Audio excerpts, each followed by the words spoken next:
Angika recording studio Rupauli Purnia Bihar. भइल जब से कोरोना मुश्किल भैल जीना, भइल जब से कोरोना मुश्किल भैल जीना, छूट गल काम रोजगार है। कैसे हम करब छठ के बरतिया, कैसे हम करब छठ के बरतिया, घर में छपति मोर बीमार है, घर में छपति मोर बीमार है।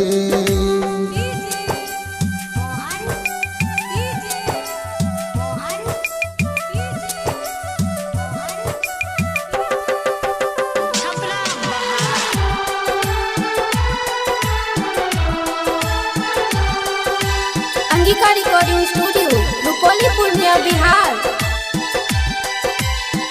छूटल कमाई बढ़ल महंगाई, सामान बराब के कैसे मंगाई।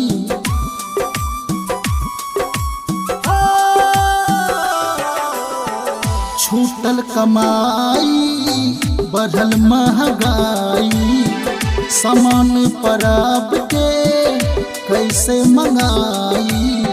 घर में न एको गो छल रुपैया, घर में न एको गो छल रुपैया, कैसे कर बरत तोहार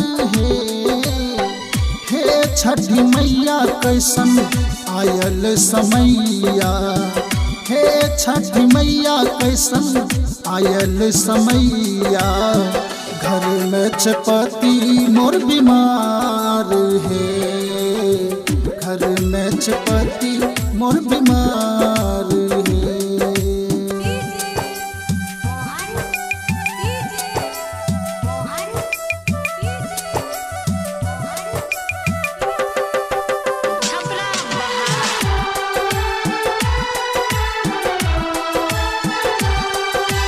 अंगिका रिकॉर्डिंग स्टूडियो रुपौली पूर्णिया बिहार।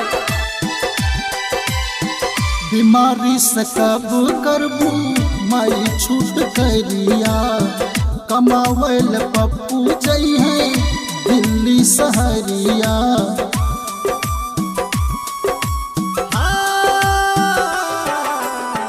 बीमारी से कब करबू माई छूट करिया, कमावल पप्पू जइहे दिल्ली सहरिया। कमाई के भेज जब घर में रुपैया, कमाई के भेज जब घर में रुपैया, करब बरत माई हम तोहार हो। हे छठी माई पप्पू करत बरतिया, हे छठी माई पप्पू करत बरतिया, करियो तुमाई मोर ख्याल है, करियो तुमाई मोर ख्याल है। SRS entertainment present